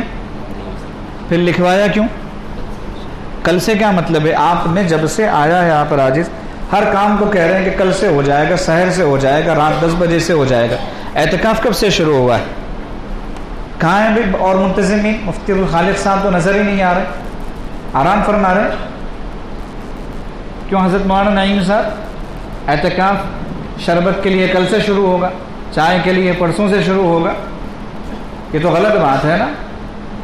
ہمارے مہمانوں نے دیکھا ہوگا کارڈ پر پیچھے کہ نماز تراویح کے بعد میں شربت کا وقفہ ہے، ان کو شربت ہی نہیں دیا آپ نے، یہ کون سا طریقہ ہے بھئی؟ 20 تاریخ کو 21ویں شب جب شروع ہو رہی ہے افطار کا وقت، تو اس وقت سے اعتکاف شروع ہو رہا ہے، تو سارے معمولات اس وقت سے شروع ہونے چاہیے۔ اب چائے بھی ہے کہ دوسری مجلس کے بعد کہ وہ بھی ختم کر دیا آپ نے، ایسے نہ کرو، غلط بات ہے۔ عمومی بیان کا وقت لکھا ہے 10 بجے سے 11:30، اور پھر اس کے بعد چائے کا وقفہ ہے 11:30 سے 11:45، پھر اس کے بعد دوسری مجلس ہوتی ہے، وہ آپ کو پتہ ہے بطور خاص سالکین کے لیے، وہ ہوگی 11:45 سے کب تک ہوگی؟ یہ کیا 15 منٹ کی مجلس ہوگی؟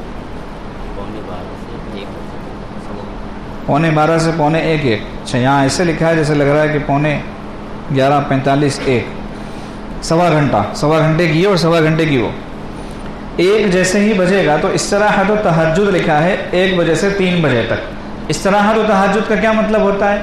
یا تو آپ آرام فرمائیے یا تہجد وغیرہ میں مشغول ہو جائیے، جس کو جیسے اچھا لگے، اپنی اپنی طبیعت کے اعتبار سے، اپنے مزاج کے اعتبار سے۔ آرام کا شدید تقاضا، آرام کر لیجیے۔ آرام پورا ہو گیا تھا ماشاءاللہ دن میں، اب آپ جاگنا چاہ رہے ہیں تو آپ تہجد وغیرہ میں لگے رہیے، لیکن اس طریقے سے عبادت میں لگیے کہ آرام کرنے والے کے آرام میں خلل نہ ہو۔ تلاوت زور سے مت کیجیے، ذکر زور سے تو ہمارے یہاں ہوتا ہی نہیں۔ نمازوں میں بھی جہری تلاوت نہ کیجیے، زور زور سے پڑھ رہے جذب میں آ کر۔ سونے والے کو نہیں اٹھانا چاہیے، سونے والوں کو سونے دیجیے، آپ اپنا کام کیجیے۔ استراحت و تہجد کا یہ مطلب ہے۔ اس میں تھوڑی سی تبدیلی یہ ہو سکتی ہے کہ طاق راتوں میں بطور خاص استراحت و تہجد کا آپ کا وقت جو ہے وہ ہم قبضہ کر سکتے ہیں اس پر، آ رہی بات سمجھ میں؟ وہ آپ کو نہیں دیا جا سکتا ہے، اور ہم چونکہ خود ہی نظام بنانے والے ہیں تو ہمارے نظام میں الٹا سیدھا کرنے کی بھی ہمیں اجازت ہوتی ہے۔ ہر جگہ کا قانون ہے، انٹرنیشنل قانون ہے، آ رہی بات سمجھ میں؟ اس میں آپ یہ نہیں کہہ سکتے کہ نظام بنایا آپ نے، آپ بھی اس کے تحت چلیے۔ ہم نظام اس لیے نہیں بناتے کہ ہم اس کے تحت چلیں، چلانے کے لیے بناتے ہیں، آ رہی بات سمجھ میں؟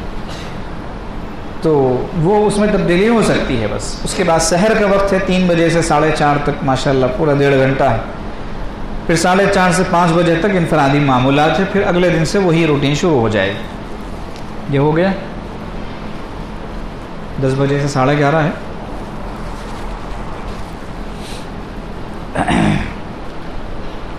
خیر بیچارے کرتے ہیں بھی، کوششیں کرتے ہیں منتظمین ہمارے، ہمارا فرض ان کو ڈانٹنا ہے اس لیے ڈانٹ لیتے ہیں، ورنہ تو بیچارے اپنی جگہ پر محنت کرتے ہیں، کوشش کرتے ہیں۔ اب ان کو وہ شربت والا نہیں ملا ہوگا یا شربت نہیں ملا ہوگا، اب دونوں میں سے کوئی بھی بات ہو سکتی ہے۔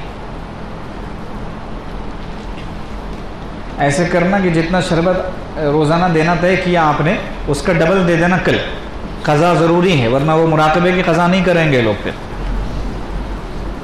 یہ تو ہو گیا نا، یہ کیا ہے؟ یہ تو ہدایت ہو گئی، سب کو دینا ہے۔ تو مفتی عبدالخالق صاحب کے پاس جا کے بیان کے ختم ہونے کے بعد یہ جو ہدایات برائے معتکفین ہیں وہ ایک ایک پرچہ سب لوگ لے لیں، ٹھیک ہے؟ وہ لسٹ ابھی تیار نہیں ہوگی تو لے آئیے نا۔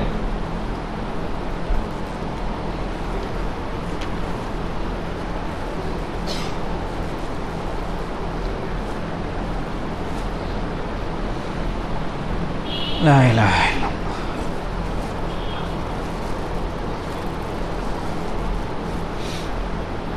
ایک بات یہ بھی ہے کہ بزرگوں کا احترام کیجیے۔ کچھ بزرگ لوگ بھی آئے ہوئے ہیں اعتکاف میں، عمر رسیدہ ہیں، معذور ہیں، اوپر نیچے نہیں بیٹھ سکتے، ان کے اوپر بیٹھنے کا نظم کرنا۔ جوان آدمی ہے، کرسی کھینچ کر بیٹھ گیا، اچھی بات نہیں۔ ایسے ہی جوان آدمی ہے، ٹیک لگا کے بیٹھ گیا، نامناسب بات ہے۔ ٹیک کی جگہ ان کے لیے چھوڑیے، کرسی ان کے لیے چھوڑیے۔ اگر آپ نے لی بھی ہو تو ان کے لیے اٹھ جائیے کہ نہیں آپ بیٹھ جائیے، میں اٹھتا ہوں۔ کھانے میں پہلے ان کو بڑھائیے کہ آپ پہلے فارغ ہو جائیے۔ استنجا وغیرہ کا جو معاملہ ہوتا ہے بوڑھے حضرات زیادہ برداشت نہیں کر پاتے، جوانوں میں اتنی طاقت ہوتی ہے کہ وہ اس کو آگے پیچھے کر سکیں، تو بوڑھوں کو فارغ ہو لینے دیں۔ ہر جگہ معمر حضرات کو، بوڑھے بزرگوں کو آگے کریں، کھانے پینے کے اعتبار سے بھی اور دیگر اعتبار سے بھی۔ صفوں میں بھی ان کے لیے ایثار کیا جا سکتا ہے، ایثار پر بڑا انعام ہے۔ اگرچہ عبادتوں میں ایثار نہیں ہے لیکن اگر کوئی پھر بھی کر لے تو بڑے ثواب کی چیز ہے۔ تو صف اول میں جگہ دینے کے لیے بھی ایثار کیا جا سکتا ہے کہ آپ تشریف لائیے۔ جو آدمی اپنی جوانی میں بزرگوں کا لحاظ کرتا ہے، اللہ پاک اس کے بوڑھے ہونے کے بعد دوسروں سے اس کا لحاظ کرواتے ہیں۔ الجزاء من جنس العمل، اللہ کا اصول ہے کہ کہ جو جیسا کرتا ہے نا اللہ ویسا اس کو بدلہ دیتے ہیں. تو جو اپنی جوانی میں بوڑھوں کا اکرام کرے گا اللہ اس کے بڑھاپے میں اس کا اکرام کروائیں گے.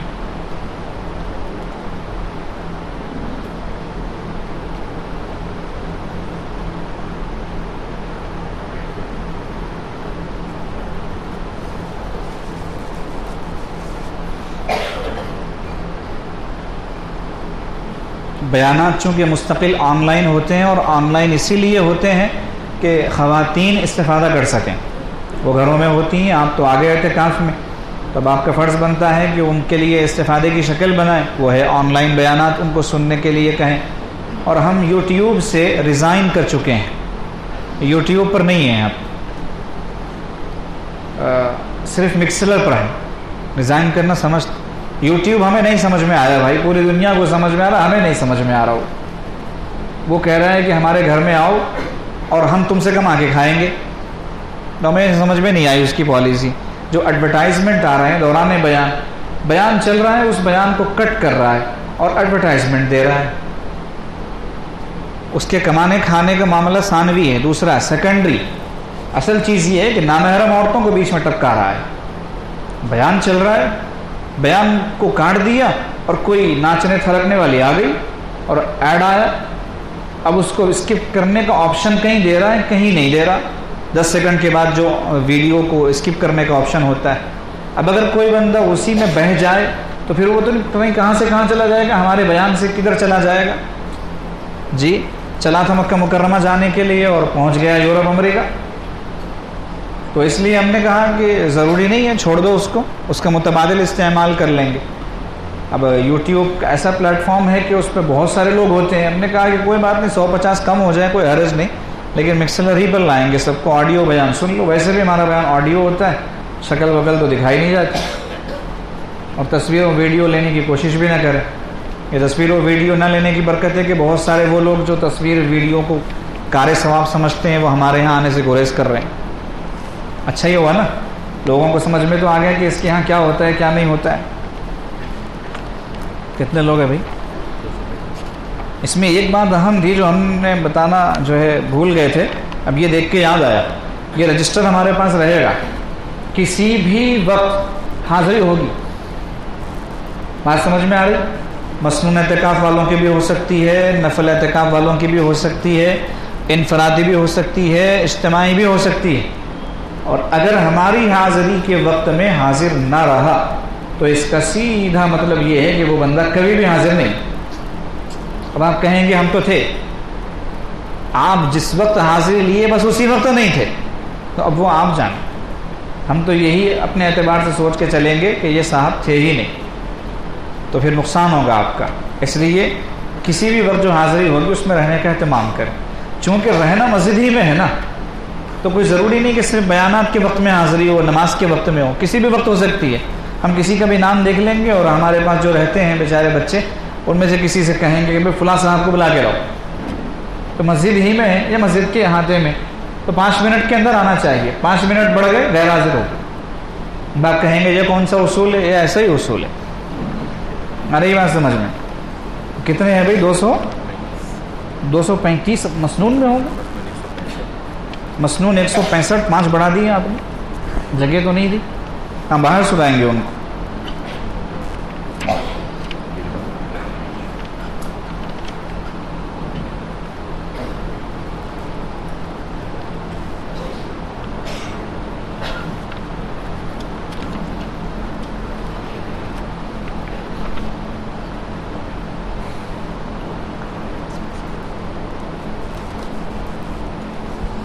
عبد الرشید عبد القادر کون ہے بھی؟ نیا نام لگ رہا ہے ناندیڑ سے.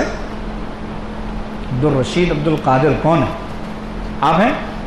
کون ہے حافظ صاحب؟ پہلی بار آئے ہیں؟ اعتکاف کیے ہیں؟ وہی اعتکاف ٹو اعتکاف والے ہیں کہ ہم نہیں پہچان پائے؟ بیٹھیے تشریف رکھیے. اعتکاف میں آتے ہیں، اعتکاف میں چہرہ دکھاتے ہیں بھائی.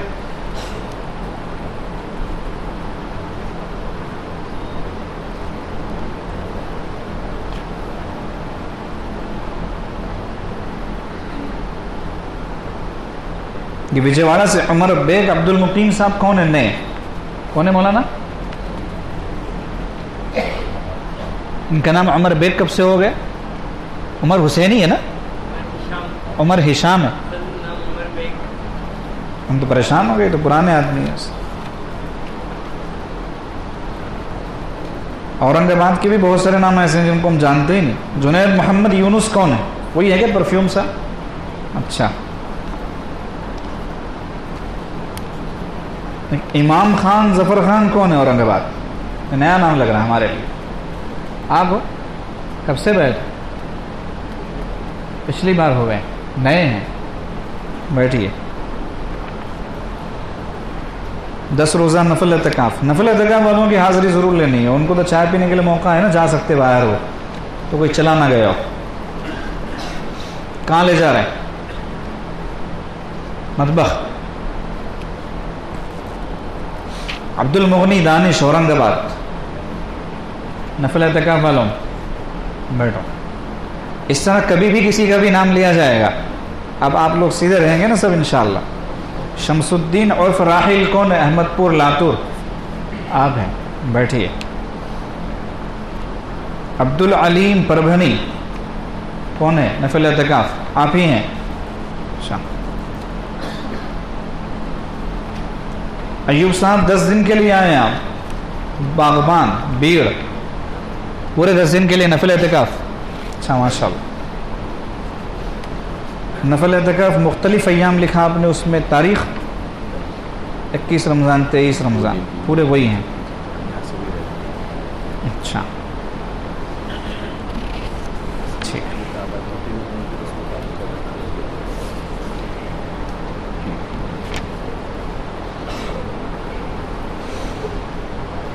یہ اعتکاف کا جو سلسلہ ہے دراصل جس نے ویسے تفصیل سے بتایا ہے اس سے پہلے کی مجلسوں میں اعتکافوں میں، بھئی ایسا ہے کہ بہت سارے لوگوں کو بہت ساری چیزیں نہیں سمجھ میں آتی. کہتے ہیں صفائی زیادہ دینے کی بھی ضرورت نہیں ہے، ہم جھاڑو تھوڑی ہیں کہ صفائی دیتے رہیں. آئی بات سمجھ میں کہ آپ صفائی دیجیے، وضاحت دیجیے، صفائی دیجیے، وضاحت دیجیے. صفائی کیوں دیں گے؟ ہم کر رہے ہیں کام، آپ کو سمجھ میں آ رہا ہو تو بہت اچھی بات ہے، نہ سمجھ میں آ رہا ہو تو آپ اپنے گھر، ہم اپنے گھر. اس دنیا میں بہت ساروں کو اللہ ہی نہیں سمجھ میں آئے. انہوں نے اللہ کا انکار کیا کہ ہم نہیں مانتے اللہ کو. ملحد جن کو کہتے ہیں اللہ کا انکار کرتے ہو، اب ان سے کیا لڑتے پھریں گے کہ تم مانو تو مانو. مانو ٹھیک ہے، نہ مانو تب بھی ٹھیک ہے، تم سے اللہ نمٹیں گے، ہمیں کیا کرنا ہے. حضرت علی رضی اللہ تعالی عنہ کو کچھ لوگوں نے اللہ مانا تھا. کچھ لوگوں نے تو حضرت علی رضی اللہ تعالیٰ عنہ نے ان سب کو آگ میں جلانے کو حکم دے دیا.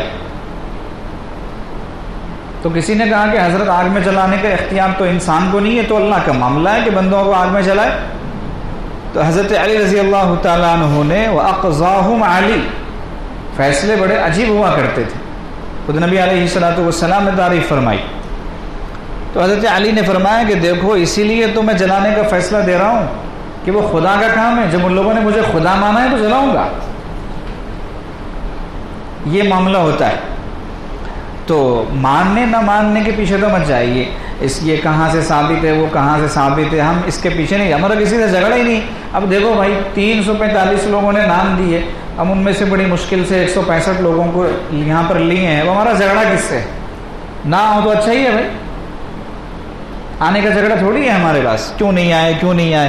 نہ ہم نے تشکیل کی، نہ ہم نے دعوت چلائی، نہ ہم نے تشہیر کی، نہ اس کے لیے فضائل بیان کیے گئے، کچھ نہیں. آپ آئے، یہ آپ کا اپنا معاملہ ہے. ہم بڑوں کے حکم کی تعمیل میں حاضر ہو گئے. اب کیوں جمع ہوتے ہیں آپ حضرات کو اچھی طرح پتہ ہی ہے. دراصل یہ ایک خانقاہی نظام ہے. اعتکاف تو آپ کا اپنے شہر میں بھی ہو سکتا تھا، اپنے محلے کی مسجد میں. بہتر بھی وہی ہے کہ بندہ اپنے محلے کی مسجد میں اعتکاف کرے. لیکن آپ اپنے شہر کو چھوڑ کے، صوبے کو چھوڑ کے بھی آ گئے دوسرے صوبے سے، تو صرف اعتکاف کرنے نہیں آئے. صرف اعتکاف کرنے نہیں آئے، خانقاہی نظام کے تحت چلنے کے لیے آئے. کیونکہ موجودہ دور میں، پچھلے زمانے میں تو چلے بھی کاٹنا آسان تھا مشائخ کی صحبت میں جا کے. اس زمانے میں 10 دن مشکل ہے. بہت سارے ایسے لوگ جنہیں مسنون میں رہنا چاہیے، اپنے سالکین میں سے عاجز عرض کر رہا ہے 3 دن کے لیے آئے ہوئے ہیں، 2 دن کے لیے نام لکھایا ہوا ہے، یہ معذرتی ظاہر کی ہے مکمل طور پر. افسوس ہے، ساری مصروفیتوں کو بالائے طاق رکھنا چاہیے. سال بھر سے اگر نظام بنائیں گے اعتکاف میں حاضر ہونے کا تو ہو پائیں گے نا. کسی کو توفیق ہو رہی ہے، کسی کو نہیں ہو رہی ہے، تو مطلب یہ ہے کہ آپ کی کاہلی ہے، آپ کی چھٹیوں کا مسئلہ ہے. تو سال بھر میں اپنی چھٹیاں بچا لیجیے، آپ اعتکاف میں استعمال کیجیے. 9 دن کی 10 دن کی چھٹی نہیں بچا سکتے. تو بہت سارے ایسے بھی لوگ ہیں جو باوجود کر سکنے کے نہیں کر رہے ہیں. چونکہ خانقاہی نظام ہے اس لیے سالکین کو لازماً اعتکاف میں شرکت کرنا چاہیے. ہمارے حضرت جی دامت برکاتہم کے یہاں اعتکاف کی شرکت بہت اہمیت رکھتی ہے، بہت زیادہ. بعض حضرات سے حضرت پوچھ بھی لیتے ہیں کہ آپ اعتکاف میں کیوں شریک نہیں ہو پائے، تو اس کی اپنی جگہ پر بہت زیادہ اہمیت ہے. تو سب سے پہلی بات تو یہ ہے کہ یہ خانقاہی نظام کی شکل ہے. یہاں پر کوئی لڑائی جھگڑے والی بات نہیں ہے کہ یہ مجمع کیوں ہے، یہ فلاں کیوں ہے. اور ہمارے یہاں میلے ٹھیلے کی شکل بھی نہیں ہوتی. ہم باہر کسی کو دکان لگانے بھی نہیں دیتے، کیونکہ وہی میلے کی شکل ہو جائے گی. کسی کو بھی دکان لگانے نہیں دیتے، چاہے کتابوں کی دکان ہی صحیح کیوں نہ ہو. یہاں آئے ہیں تو جس مقصد کے لیے آئے ہیں اس میں لگے رہیں. ایک بات یہ عرض کرنی تھی.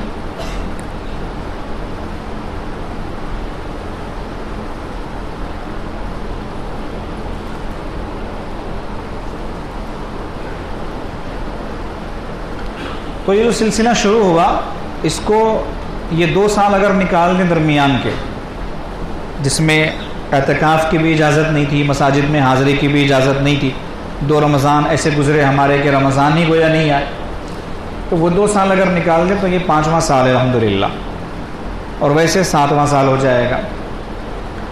تو 2 بیانات کی ترتیب ہوتی ہے اعتکاف میں، جو مجلسیں انتہائی اہمیت کی حامل ہوتی ہیں، خود عاجز کے لیے بھی، آپ کے لیے بھی، ہم سب اپنی اصلاح کے لیے جمع ہیں. تو ان مجالس میں ترتیب سے سلسلہ وار کچھ بیانات کا معاملہ جاری ہے. پہلے سال ہم نے عمومی جو بیانات، یہ عمومی بیان کا وقت ہے، یہ جو تراویح کے بعد پہلا بیان ہے یہ عمومی ہے، سب کو سامنے رکھ کر ہوتا ہے، چاہے وہ سالک ہو چاہے غیر سالک ہو، کیونکہ مختلف جگہوں سے بھی لوگ آ جاتے ہیں. دوسری جو مجلس ہوتی ہے بطور خاص سالکین کو سامنے رکھ کر ہوتی ہے، تصوف و سلوک سے متعلق اس میں بیانات ہوتے ہیں. تو پہلی مجلس عمومی ہوتی ہے، اس میں پہلے سال ہم نے مکارم اخلاق پر بیان کیے تھے. پہلے سال بھی دوسرے سال بھی، دونوں سال مکارم اخلاق پر ہوئے. مکارم اخلاق اونچے اونچے اخلاق تو بہت ہیں، ان میں بھی جو اہم ہیں ان پر بیانات ہوئے تھے. وہ دراصل ہمارے حضرت ہی کے بیانات جو کتابی شکل میں چھپ بھی چکے ہیں، تو ان کو سامنے رکھ کر 2 سال بیانات ہوئے. اور جو مجلس تھی بعد میں سالکین کی، اس میں 2 سال مقامات 10 برائے سلوک، ان پر بیان ہوا. یہ بھی ہمارے حضرت کے کیے ہوئے بیانات ہیں جو چھپ چکے ہیں. سالکین کے 10 مقامات ہوتے ہیں، جب تک وہ ان 10 مقامات کو طے نہ کرے حقیقی معنوں میں سالک نہیں بنتا. تو اس موضوع پر بھی تفصیلی بیانات ہو چکے. تو 2 سال یہ معاملہ رہا.